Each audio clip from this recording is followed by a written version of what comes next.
This is the only thing I want to take. If I get protected in my environment, please keep your roads, keep your schools. We just want to be safe. And that is the message we are sending to the Senate President. Please save our life and our people. We are not bothered about roads now or schools. Please save our lives. Our people's lives are in danger. Thank you very much. Your Excellency, Mr. Senate President, I thank you very much for permitting me under Order 41 to present to you the cruciating security problem, not only in my senatorial district, but across many other senatorial districts, especially the senatorial district of my brother, Senator Karimi. And like I said, this matter becomes very urgent because of the fear that if we don't take very urgent action on this, it will definitely spread to other southern senatorial districts. In fact, I was discussing with Senator Fadansi on the sideline yesterday, and he asserted that they have started seeing the sign of this issue in their own senatorial district too. So that's why I find it very necessary to bring it to the notice of Senate so that we can quickly do something about it. The local government in my senatorial district that is mostly affected is one of the biggest local governments in the country. And I have the feeling that with much urgency, something must be done, and it must be done very quickly. With my permission, sir, I will briefly go through the urgent need to address insecurity in Kwara South Senatorial District and beyond,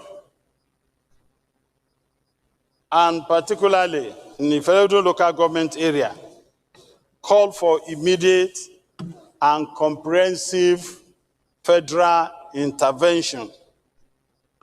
The Senate notes with grave concern the escalating insecurity in Kwara South Senatorial District, especially in the federal local government area, where bandits attacks, kidnappings, and killing have reached alarming levels in recent weeks. And I will want the Senate to take note that most of these people who are fleeing, straight away, they are going to Lagos to congest Lagos. And if they are not very careful, this thing will quickly snowball in Lagos State. Further notes that within the last month, no fewer than 12 foreign guards and local vigilante members were killed in an ambush by armed bandits in Okeode, including a traditional ruler, Bale of Ogba Ayo community, and several other traditional and community leaders were among those slain in separate incidents in Babanda, Sabe, Uruago, Yamu Aleri, in the Felodun local government, Isin local government, Ekiti local government, and Ukeoro local government. Concerned that at least 142 persons have been kidnapped and over 70 killed in the last 12 months across Kwara South, with no fewer than 25 communities deserted due to recurring attacks, leading to severe human displacement and disruption of social and economic life. Farms have been abandoned, roads have become unsafe, local economies are completely paralyzed, and schools have closed, thereby worsening poverty and increasing youth vulnerability to crime. Aware that these attacks are largely perpetrated by foreign armed elements in collaboration with local informants operating from forest adults along Kwara, Kogi State, and Ekiti State boundary axis. While the federal government and security agencies have made some interventions, including sporadic patrols and raids, the responses remain episodic, inadequate, and reactive, leaving vast of ungoverned spaces under the control of the criminal gangs. Disturbed that local security volunteers and vigilantes who serve as first responders in most cases lack adequate equipment, mobility, protection, or insurance, yet continue to sacrifice their lives in defense of their communities. Recognizes that sustaining security in Kwara South, if not urgently addressed, may spread to other parts of North Central States and Southwest political zones, thereby threatening national stability. The Senate therefore resolved to urge the federal government to establish a permanent military base in Kwara South Senatorial District near the forest belt of fellow local government as rapid response up, and mandate the Chief of Defense Staff, Inspector General of Police to deploy additional troops and special units to clear the forest and return normalcy in the affected communities. Call on NEMA to immediately provide humanitarian relief to displaced persons in the Fellow and other affected local government area, and urge the federal government to compensate families of fallen forest guards and vigilantes who died defending their communities. Direct relevant security agencies to identify and prosecute local collaborators aiding bandits' operation in Kwara South and beyond. Mandate the Senate Committee on Defense, Police Affairs, and National Security and Intelligence to undertake on-the-spot assessment of affected areas and report back within 2 weeks. And mandate the Senate to invite the Minister of Defense, Chief of Army Staff, and Inspector General of Police to brief the Senate in plenary on the coordinated federal response to insecurity in Kwara South. Lastly, sir, observe 1 minute of silence in honor of forest guards, vigilantes, traditional leaders, and innocent citizens who lost their life to bandit attacks in Kwara South Senatorial District and Kogi State. Thank you, Mr. President. Mr. President, my colleagues, I want to thank the leader, the deputy leader for bringing this motion. The axis bordering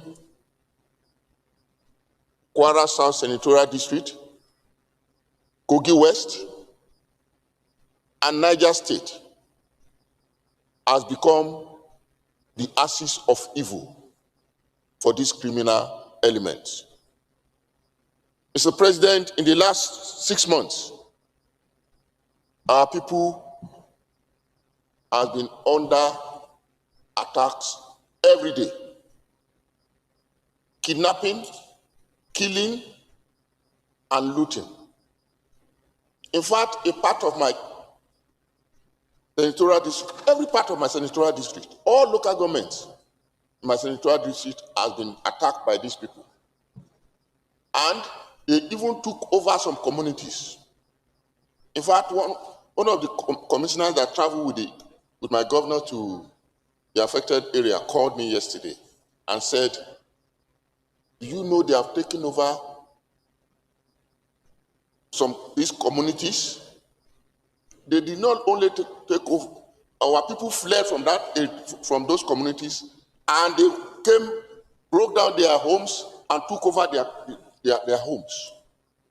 That is the situation we find ourselves. Mr. President, one of those guys that was kidnapped and was with the bandit for months, when he was released, he made a statement. It's all over the social media that one of the leaders of the bandits said, your senator, he built barracks for soldiers to attack us. Yes, I built barracks, which I financed privately. It cost me a lot of money just to ensure security of that environment. They said, go and tell him with his barrack and his soldiers, we are waiting and looking for them. That we have generals in the field here. Mr. President, we've got to do something about it. Yes, the federal government is trying. They are planning to set up the forest guard. It's a noble move. But we need to do something urgently. Some people are benefiting from this criminality. They may also be planning because they know that they are losing the election already. You know, during 2023 election, some people plan and already brought criminal elements to Nigeria in anticipation that they are going to lose election and that Jonathan will not. No, that was 2015. That Jonathan will not, 2019 I mean to say, will not leave government. But we thank God he left voluntarily. That was 2015. Yeah. Those same people, Mr. President, they are aware that Nigerians, they are now realizing that the good work that President Tinubu is doing and that their plan to stop him, they are not going to succeed. I guess they are resorting into violence. They are resorting into causing mayhem. And we got to move fast and stop them because they are definitely going to lose the election and we will not allow them to bring this country down because of their selfish ambition. Our people are suffering and we got to do something promptly. Thank you, sir. I'd like to, with your permission, commend the mover of this motion for the facts he has stated with regards to what is happening in Kwara State. Like we said earlier, Mr. President, they say injury to one is injury to all. Anything happening to any part of this country affects the whole. But listening to Senator Karimi, it is true that these violent criminals are advancing towards the south. They're doing a lot of damage, as he rightly said, in Kogi State. But they have crossed Kogi to Edo North. And